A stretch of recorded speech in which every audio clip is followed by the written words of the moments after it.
Bonsoir. Bonsoir. Bonsoir à toutes et à tous. Bienvenue. Bonsoir. Bonsoir. Bienvenue. Bonsoir.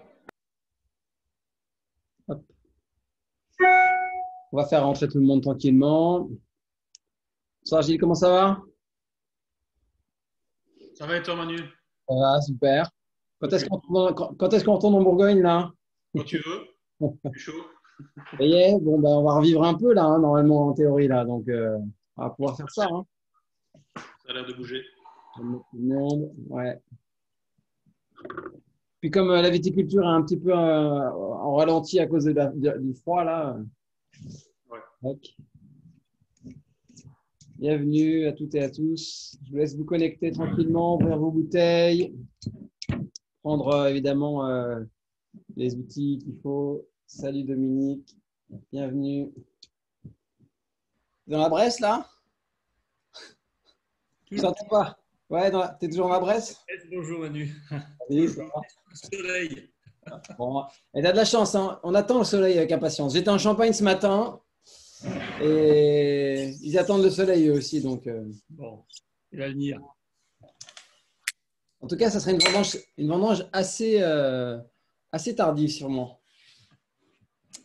On va en parler un petit peu tout à l'heure, bien sûr. Hop, on va faire rentrer tout le monde. Bienvenue à toutes et à tous. Et surtout, alors laissez vos petites caméras si vous voulez que ça soit plus sympa, évidemment. Mais après, si vous êtes en pyjama ou si vous n'avez pas envie de mettre la caméra, je comprends. Pas de problème. Euh, hop, tac.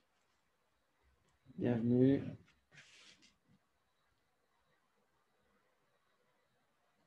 Tac.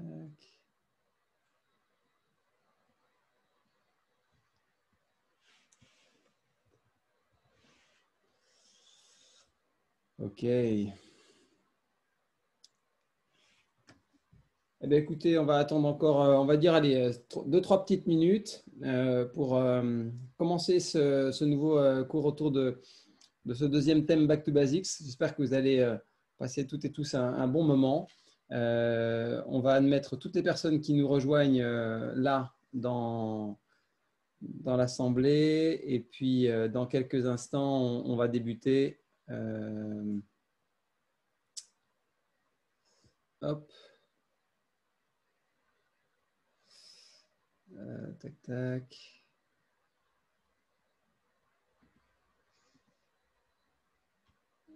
Admettre. On va admettre tout le monde. J'attends que tout le monde se connecte, bien sûr. Hein.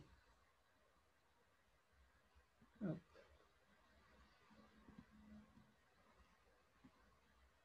tac.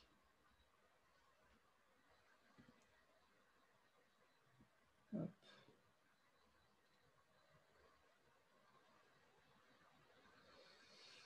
Voilà, quelques minutes encore. Écoutez, en préambule de ce moment passé ensemble, je voulais d'abord vous remercier d'être présent ce soir et surtout de participer à ce cours Back to Basics numéro 2. On a essayé d'améliorer un petit peu les angles suite à vos remarques de la dernière fois. On va essayer de faire plus court, plus concis peut-être, peut-être un peu moins technique. Pardon d'avoir été peut-être un peu trop dans les détails la dernière fois, donc on va essayer d'adapter évidemment un petit peu ce cours. C'est à votre rythme, évidemment, il faut que vous soyez demandeur d'informations et moi, évidemment, au service de votre curiosité, mais sachez que si vous avez des questions ce soir sur les différents cépages qu'on va balayer, les vins, la climatologie, les types de vins, on va dire que sky is the limit, hein, vous me faites un petit signe, vous m'envoyez un petit message dans le chat et, euh, et on répondra avec grand plaisir, en tout cas, à toutes ces questions et à tout ce qui, finalement, permettra euh, à chacun d'avancer un peu. Je crois qu'on a pas mal de monde. Bon, normalement, il y avait un peu plus de 70 inscrits. Alors, je ne sais pas si on aura tout le monde. Certaines personnes, des fois, prennent les cours en route ou à distance avec l'enregistrement. Donc, voilà.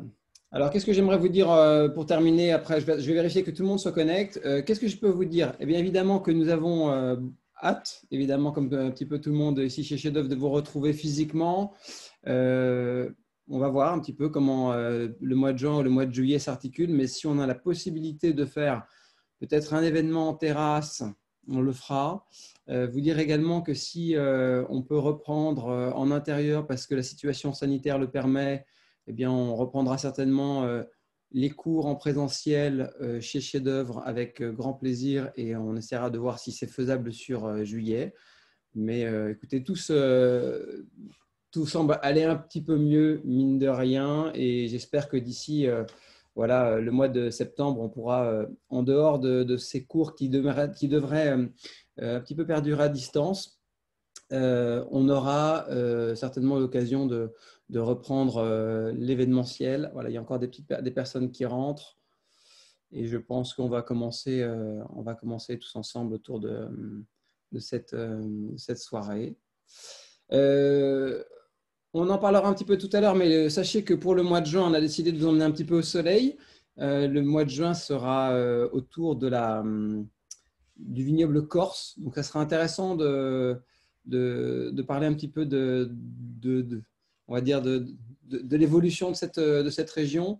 Et si vous aimez la Corse, on va essayer de vous y emmener un petit peu en long, en large, en travers. On va essayer de vous apporter évidemment de l'actualité, de vous faire déguster des grands vins d'auteur et puis vous montrer un petit peu quelle conversation prend aujourd'hui cette magnifique région qui, je pense, est la plus dynamique de l'Hexagone. Donc, voilà. Écoutez, on est 33. Je ne pense pas qu'on va attendre beaucoup de monde. De toute façon, s'il y a d'autres personnes, je les ferai rentrer. Mais je tenais évidemment à vous remercier toutes et tous d'être présents aujourd'hui. J'espère qu'on va passer ensemble un bon moment. Voilà, alors on y va. Je vous propose de débuter cette session et de débuter un petit peu avec voilà, une petite introduction.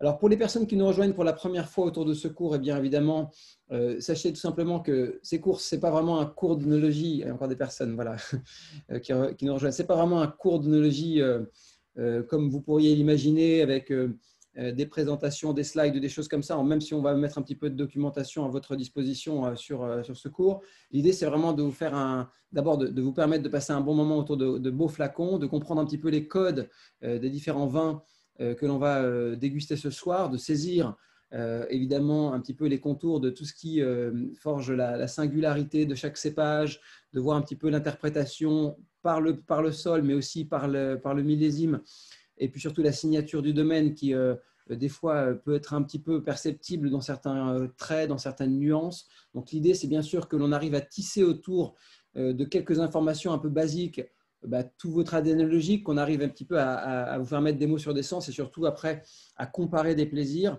J'espère qu'au travers de cette dégustation, de cette présentation surtout, on passera voilà, un bon moment. Ce que je souhaite évidemment, c'est que ça soit hyper interactif et donc si vous avez des questions, eh bien, le petit chat est vraiment fait pour ça. Posez vos questions, n'hésitez pas, il n'y a pas de mauvaises questions. Ce qui compte vraiment dans le vin, c'est le partage. C'est bien entendu l'idée qu'on puisse avoir évidemment une forme d'échange, de ressenti, peut-être des fois des commentaires. Posez des questions, posez vraiment vos questions. Alors, on ne va pas rentrer dans des détails trop techniques, sinon on risque de perdre beaucoup de monde. Mais sachez que si vous avez envie de pousser un peu le curseur, je pousserai évidemment les détails assez loin. On parlera donc variétal, on parlera terroir, on parlera interprétation stylistique, on parlera millésime et on parlera projection des différents vins que l'on va déguster. Donc, vous avez noté qu'on a passé de 6 vins à 5 vins. L'idée, c'était qu'on puisse un petit peu plus respecter le tempo de ces différents formats, que vous ne passiez pas non plus, voilà, il y a encore des personnes qui arrivent, que vous ne passiez pas non plus 3 heures derrière un écran où au moment, finalement, ça devient in fine un peu long pour tout le monde, sachant que, évidemment, pour moi, ça ne sera jamais assez long. Voilà. Alors, écoutez, première… voilà, il y a encore Thomas qui arrive. Voilà.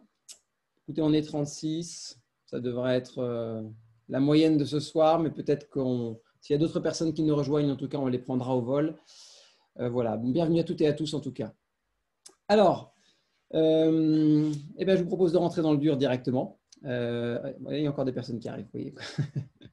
Évidemment. Je vous propose de rentrer dans le dur et de passer avec un mode un petit peu plus petite présentation de Back to Basics. Alors, l'idée, c'est qu'on commence dans l'ordre de dégustation, que je vous apporte évidemment un petit peu la dernière fois, je vous rappelle les vins qu'on avait fait parce que ce qui est important, c'est de comprendre un petit peu. Et d'ailleurs, je vous invite à les revoir en replay sur le site de Chef d'œuvre tous les cours qui ont été proposés. Pour ceux qui n'ont pas suivi, nous avons traversé l'Alsace. On a fait un cours avec la biodynamie, avec des intervenants de renom comme Jean-Paul Jusselin et Mathieu Dice qui avaient parlé de leur vision de la biodynamie. On avait également fait avec Thibault Ligier-Belair et Philippe Pacalet un opus sur la Bourgogne face à ses enjeux climatiques. Donc, je vous invite à aller revoir peut-être en replay ces cours. Ils sont très intéressants. On parle de la ligotée, on parle de la vendange entière. Et on a des témoignages super riches, évidemment, de ces grands viticulteurs. Vous aviez aussi également les clos blancs insolites de Bourgogne qu'on avait fait. Ça, c'était pendant les vacances l'année dernière. Les clos blancs insolites de Bourgogne et la côte chalonnaise. On avait le témoignage de Vincent Dureuil.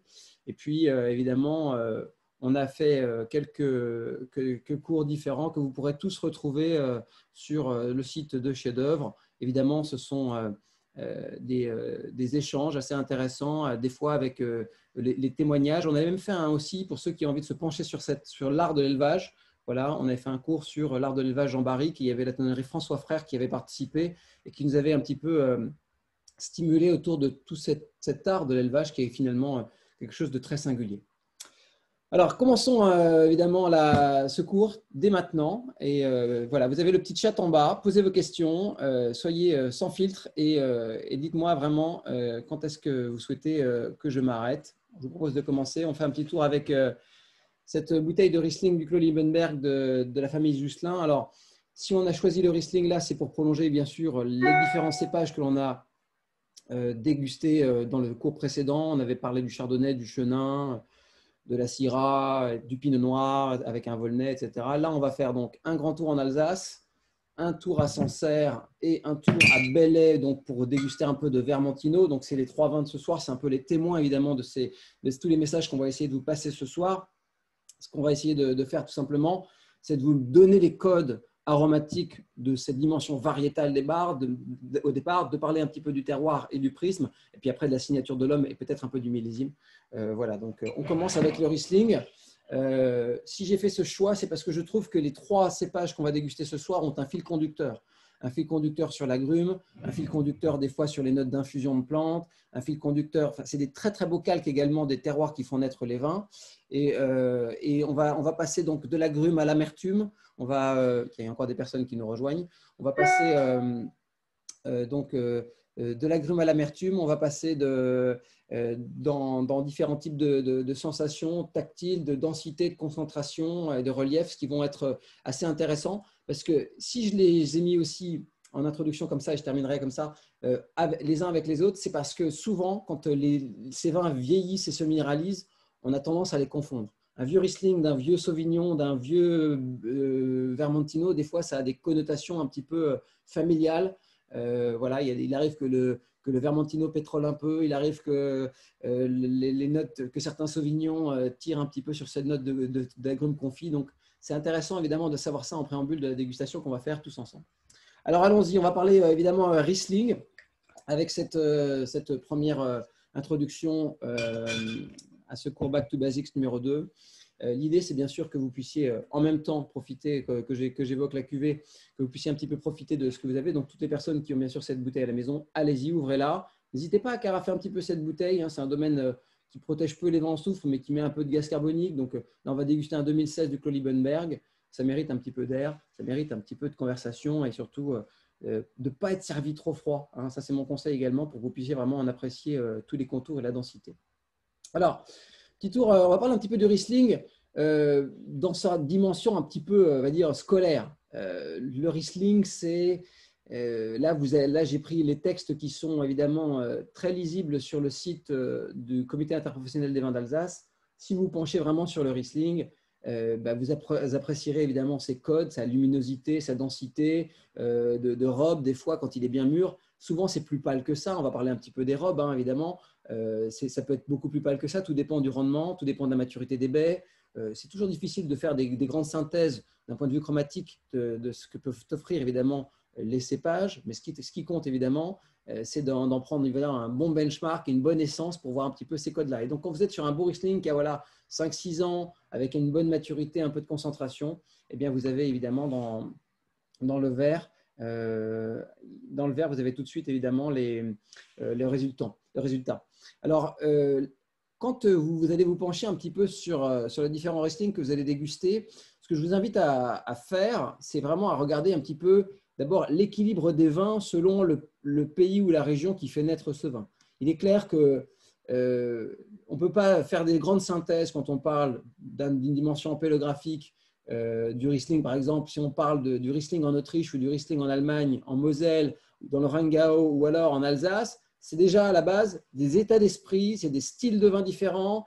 Ou si on parle de, je ne sais pas moi, de Riesling australien, c'est des styles différents, c'est des nuances différentes. Et très souvent, on ne peut pas tirer la conclusion trop simple sur l'intensité, les robes, les bouquets, etc. Mais ce que j'essaye de faire un petit peu avec ce cours Back to Basics numéro 2, c'est de vous amener un petit peu à travers les codes variétaux du cépage que vous allez pouvoir un petit peu étirer, découvrir et au fur et à mesure de vos dégustations et aller surtout mettre le curseur du plaisir là où vous vraiment vous vibrez, là où vous aimez évidemment ce cépage. Alors, on va parler d'un vin d'un cépage qui est extrêmement classe. Le Riesling, j'aime beaucoup, moi, évidemment, ces conjugaisons fruitées qui sont évidemment toujours en résonance avec l'agrume. Donc, quel que soit un petit peu le pédigré du cru qui le fait naître, on peut évidemment étirer l'éventail assez large de tout ce qui est citron, citronnelle, pamplemousse. Ça, c'est vraiment, on va dire, la note de tête, les notes d'agrumes, les notes salivantes et